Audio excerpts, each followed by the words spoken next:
पिछले पार्ट के लास्ट में दिखा था एक डीमन लड़की ना दाहिलिया को पॉइजन देकर मारने की कोशिश करती है, लेकिन दाहिलिया उसे उल्टा मार देता है। और साथ ही सीन चेंज होता है सेलेस्टियल रियलम में, जहाँ पर एस्तोरसा ना बहुत सारे फूलों को उगाता है और कहते हैं कि जब तक कि तारमिल और सारिल जिंदा नहीं हो जाते ना, तब तक मैं सेलेस्टियल रियलम की रक्षा करूंगा। और वहाँ पर बहुत सारी गॉडेसेस आ जाती है। एस्तोरसा कहते हैं कि हमें मिले ना 3000 साल हो चुके हैं। और सामने एक लड़की आती है और कहती है कि सचमुच आप जिंदा हो। एस्तोरसा कहते हैं कि चिंता करने की जरूरत नहीं, अब होली वॉर खत्म हो चुकी है, अब डीमन क्लैन से नफरत करने की जरूरत नहीं। सारे गॉडेसेस ना अपना सर झुका लेते हैं और कहते हैं कि हमें राह दिखाइए, हमें अपना नया मिशन दीजिए। एस्तोरसा कहते हैं कि नया मिशन। और साथ ही सीन चेंज होता है, जहाँ पर गेल्डा और जेल्टिस ने बिल्कुल सही सलामत होते हैं। और गेल्डा कहती है कि मुझे माफ करना, मुझे ना तुम्हारा ब्लड को पीना पड़ा तुम्हें मलबे से हटाने के लिए। और वहाँ पर बहुत सारे डीमंस होते हैं जो ना दाहिलिया से छुपे हुए थे। और एक डीमन कहते हैं कि वेलकम किंग जेल्टिस। जेल्टिस कहते हैं कि भले ही वो दोनों कितने भी ताकतवर हो, लेकिन यहाँ की पूरी जगह को तबाह नहीं कर सकते। डीमन कहते हैं कि उनसे ना एक अजीब सी ताकत का एहसास हुआ था। और दूसरा डीमन खड़ा हो जाता है और कहते हैं कि क्या सचमुच डीमन किंग को ना मेलिडस ने मार दिया है। जेल्टिस कहते हैं कि हाँ बिल्कुल, उसे मारने में मैंने भी मदद की थी। और साथ ही वो डीमन कहते हैं कि आपने ऐसा क्यों किया,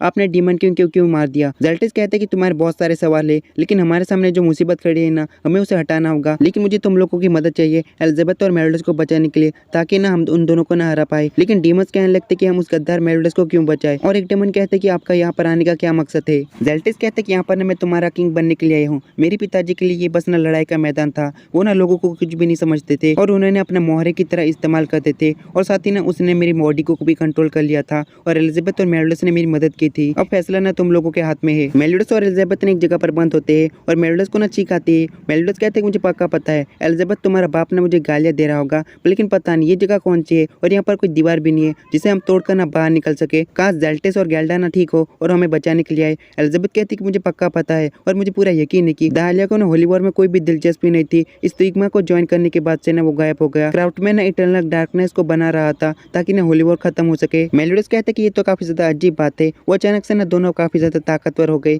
हमें ये बात को जानने के लिए ना इस जगह से बाहर निकलना होगा। और साथ ही ना अपने वेपन से एक जोरदार अटैक करता है, लेकिन उसे कुछ भी नहीं होता। और मेलिडस आराम से ना एलिजाबेथ की गोदी में बैठ जाता है और कहते कि हम अब क्या ही कर सकते हैं। एलिजाबेथ कहती कि मुझे पूरा यकीन है गेल्डा और जेल्टिस हमें बचाने के लिए आएंगे। और मेलिडस कहते कि मुझे नहीं लगता कि जेल्टिस आएगा, वो तो मुझे डीमन वर्ल्ड में लाना भी नहीं चाहता था। एलिजाबेथ कहती कि अगर तुम चाहते हो कि जेल्टिस तुम पर भरोसा करे ना, तो तुम्हें भी जेल्टिस पर भरोसा करना होगा। फैमिली ने एक दूसरे पर भरोसा करती है। ये सारी बातें ना मेरे पिताजी और बहनों ने मुझे सिखाई है। इन सारे मसले को सॉल्व करने के बाद ना हम ल्यूनस किंगडम लौट जाएंगे बिल्कुल एक साथ। उसके बाद हम शादी कर लेंगे और आराम से फैमिली बना कर रहेंगे। और साथ ही वो दोनों किस करने वाले होते हैं, तभी वहाँ पर जेल्टिस उस जगह को तोड़ते हुए आ जाता है और उन दोनों को ऐसी हालत में देख लेता है। मेलिडस कहते कि ओह तो तुम मुझे बचाने के लिए आ गई, तुम्हारा शुक्रिया। एलिजाबेथ आकर कहती कि मैंने तुम्हें कहा था ना जेल्टिस तुम्हें बचाने के लिए जरूर आएगा। और मेलिडस उस वेपन को हाथ में पकड़ लेता है और कहते कि पता नहीं क्यों मेरी तलवार इस चीज को तोड़ नहीं पा रही थी। और जेल्टिस कहते कि तुम बड़े बेवकूफ हो, क्राफ्टमैन के बनाए हुए हथियार ना उस पर बिल्कुल भी काम नहीं करते। और मेलिडस कहते कि तुम्हारी दाद देनी पड़ेगी। जेल्टिस कहते कि मैं अकेला नहीं हूँ और बाहर ना बहुत सारे डीमंस होते हैं जो दाहिलिया और क्राफ्टमैन से फाइट करने के लिए आ गए थे। दाहिलिया कहते कि तुम कीड़े कहाँ पर छुपे हुए थे, क्या तुम सब लोग जेल्टिस और मेलिडस के लिए काम कर रहे हो। और साथ ही अपने स्पिरिट स्पेयर से अटैक कर देता है और डीमंस को मारने लगता है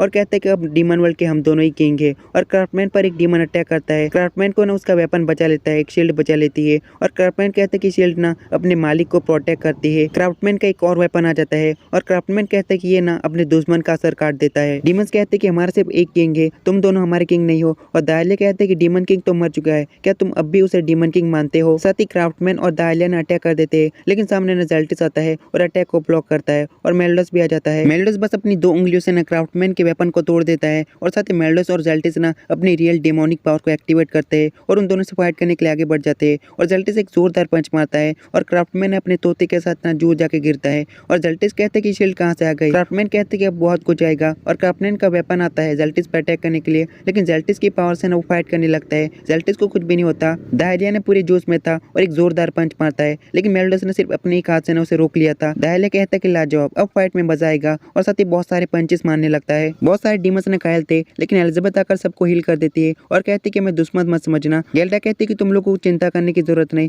वो दोनों बिल्कुल भी नहीं हारेंगे। जेल्टिस ने क्राफ्टमैन का वेपन पूरी तरह से तोड़ देता है और क्राफ्टमैन पूरी तरह से हैरान था। क्राफ्टमैन कहते हैं कि तुम्हारी मामूली तलवार मेरे खतरनाक वेपन को कैसे तोड़ सकती है। जेल्टिस कहते हैं कि तुम शायद भूल रहे हो, मैं ना डीमन किंग का बेटा हूँ, मैं तुमसे कभी हार नहीं सकता। जेल्टिस ना ओमिनियस नेबुला यूज करने लगता है और क्राफ्टमैन ने जेल्टिस की तरफ खींचा जाने लगता है और जेल्टिस एक जोरदार अटैक करता है। दाहिलिया भी मेलिडस पे बहुत सारे अटैक कर रहा था, लेकिन मेलिडस को कुछ भी नहीं होता। और मेलिडस कहता है कि लगता है कि अब मेरी बारी, और एक जोरदार पंच मारता है और दाहिलिया नीचे जाकर गिरता है। मेलिडस के सिर्फ एक पंच से ना दाहिलिया का पूरा आर्मर टूट जाता है। मेलिडस नीचे आ जाता है और दाहिलिया बहुत ज्यादा गुस्से से अटैक करने के लिए आगे बढ़ता है, लेकिन मेलोडसन एक जोरदार पंच मारता है और कहते हैं कि तुम अच्छे फाइटर हो, पर तुमसे भी खतरनाक फाइटर से मैंने फाइट की है और तुम कुछ भी नहीं हो। जेल्टिस आकर कहते हैं कि वो बेहोश हो चुका है, तुम्हारी बातें नहीं सुन रहा। तो फाइनली मेलोडस और जेल्टिस ने जीत चुके हैं, लेकिन मूवी खत्म नहीं हुई, आगे बहुत कुछ होने वाला है। तो पार्ट खत्म होता है। Bye bye, tata, see you.